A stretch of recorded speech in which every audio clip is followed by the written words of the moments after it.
Hey everybody, John Skiba here from the Consumer Warrior YouTube channel, and in today's video we're going to talk about how to deal with a debt crisis. Really what that is, if you're dealing with an overwhelming debt situation, if you've got collectors calling you night and day and you're in panic mode, I'm going to give you 3 specific steps to take that I promise you will give you peace of mind and alleviate some of that stress that you're dealing with tonight. We're going to do this immediately to provide you with some of the debt relief that you're seeking. But if this is your first time here to my YouTube channel, please click subscribe, check on that little bell. That way you'll be notified each and every day when I put out new videos that will help you deal with serious debt issues.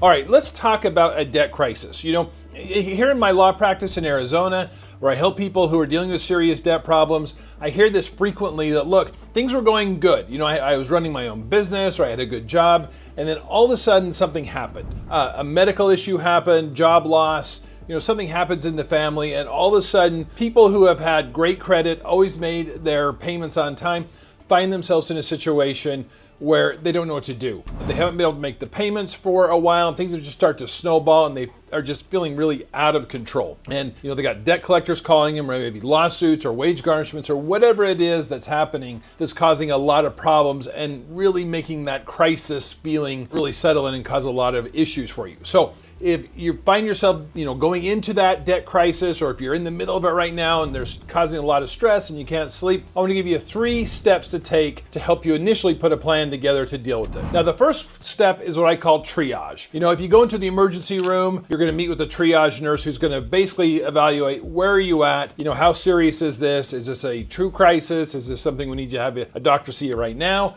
Or is this something where we can make you sit in the waiting room for the next 2 hours? So when we talk about triage with a debt situation, really what I recommend is taking really an inventory of what types of debts that you have, because not all debt is created equal. And so the categories that I break them down into really are just 2 categories: secured or unsecured debt. So a secured debt is any debt where there's collateral or property attached to it, like your car loan, your home loan, those types of debts. And then unsecured debts are things where there's no property attached to them, like your credit cards, medical bills, most personal loans, those kind of things. Take out a piece of paper, get out your phone, whatever it is, make a list of your unsecured versus your secured creditors. Now, if you're behind on your payments and you're in this crisis mode, something you're going to recognize almost immediately: the unsecured creditors are usually the most annoying, the loudest.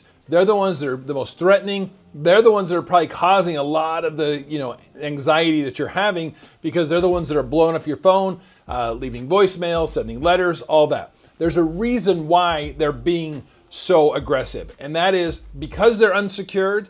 They don't have a lot of power, at least right now, they don't have a lot of power to really do anything to you. They can be annoying, they're gonna try to do everything they can just to get you to voluntarily pay, because they don't have any collateral. They don't have any property that they can go against, like a house or a car. They're an unsecured creditor, and they're in a very precarious situation when it comes to debt collection, because right now they can damage your credit score and they can be annoying, but other than that, there's not a lot they can do unless they actually file a lawsuit against you and try to get a judgment against you. They have to have that judgment to be able to garnish wages, go after your bank accounts. And so what a lot of debt collectors are good at, and what they try to do, is create that feeling of panic, that feeling of uncertainty in you, to make you take action. I see this all the time in my law practice, where people they can't make their payments to their credit cards. The credit cards start putting a ton of pressure on them, so people start paying all those credit cards, and then they neglect their secured debts, like their mortgage or their car payments, where the real problems and the real pain can happen is when you're avoiding those secured creditors. So do this triage, see which ones are unsecured and secured. The secured debts, the mortgages, the car payments, we're going to talk about that in the next step. Those need to take priority. If you have limited resources, if things have changed and you're not able to make minimum payments to everybody, you need to prioritize which specific debts get paid first and which ones are going to get paid last. So you need to look at those unsecured creditors, and this will give you some peace of mind, just knowing that, look, they can be annoying to me, they can call me all the time, they can send the emails, the letters, and all that, but unless they've sued you and have a judgment, there's not a whole lot other than damaging the credit score, which is a big deal, but they can't take anything from you. They're not going to make you homeless or take away your car or anything like that. There's not a lot they can do. So that first step, just taking that and having that mentally, knowing yeah, the annoying person on the other end of the line, they can't really do anything to me right now, and you have some time to get this in place. Okay, so after you do the first step of triaging your debts and deciding what's important and what's not, we need to go to what Dave Ramsey calls the 4 walls.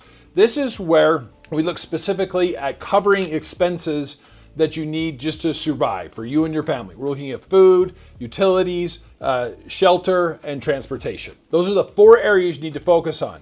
And those typically correspond with secured debts, whether it's a mortgage payment or a car payment. If your resources are limited right now, if you've had job loss, if you've had a medical thing, and all of a sudden you're not having the income that you used to have, you need to focus on those 4 walls. You need to focus on your secured debts. If you have a mortgage and you don't pay your mortgage, eventually they're going to foreclose on your house. They can do something. They're in a much better position than the credit card or the personal loan. If you're not making your car payment, it usually only takes about 2 to 3 payments that you're missed, and all of a sudden they can take that car from you. So you need to focus on those areas of shelter, whether it's your rent, whether it's your mortgage, making sure that you and your family have a place to live. Transportation, particularly, if you've got a job and you're trying to get to work, you got to have transportation, so you got to make sure that car payment is made. Food, obviously, we got to feed the family, got to feed the kids, make sure that there's food there. And then utilities, we've got to make sure that the power's on. Particularly, a lot of people work from home now, or maybe you live in a place like I do here in Arizona. It's almost summertime, and without the utilities, air conditioning, things like that, things can get really rough really quick. So focus on those 4 walls. Again, food, utilities, shelter, transportation.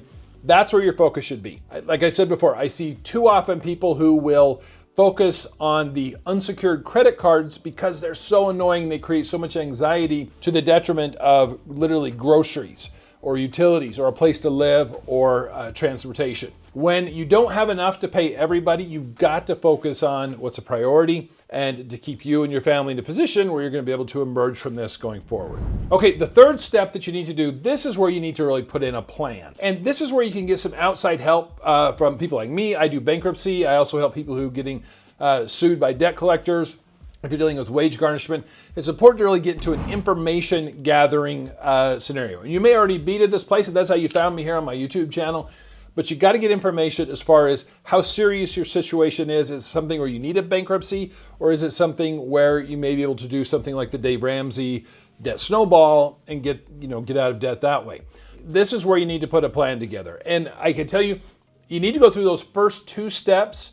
You need to go through the triage. You need to go through the 4 walls steps, because that will put you in a better space as far as mentally to be able to make a good decision as far as what the best route to go is. Because like I said, a lot of people, because of the debt collectors, the credit card companies, they put so much pressure and induce so much anxiety that sometimes we make decisions that are not in the overall best interest in dealing with the debt. So talk to people. I do free consultations for people who are looking for bankruptcy, or if they've been sued by debt collectors. You can find someone in your particular state. I'm in the state of Arizona. And as you put together a plan, that's where you really start to see, I tell this to clients all the time, these things are solvable. It's not like you're in a situation where there's no options. There's almost always an option as far as putting a plan together. And once you have that plan, even if the debt situation has not changed, having a plan of, hey, I know I'm going to do this debt snowball, or no, I need to do a Chapter 7 bankruptcy or a Chapter 13 bankruptcy. Even those things aren't really fun to deal with. Having that plan will bring the temperature down, alleviate the stress, and help you to realize, I can do this. I can deal with this debt issue. I can move forward. The world's not going to end. I'm not going to jail over this thing. We can deal with it. So take those 3 steps. If you find yourself in a debt crisis situation, there are options. I have a ton of other videos. I have hundreds of videos on my channel that can help you with some of the other areas, whether it's bankruptcy specific or debt collection lawsuits, wage garnishments, all those kind of things. There is a way to deal with all of them. It's just a matter of ratcheting things down a bit and then making a rational decision going forward. Thanks for watching today.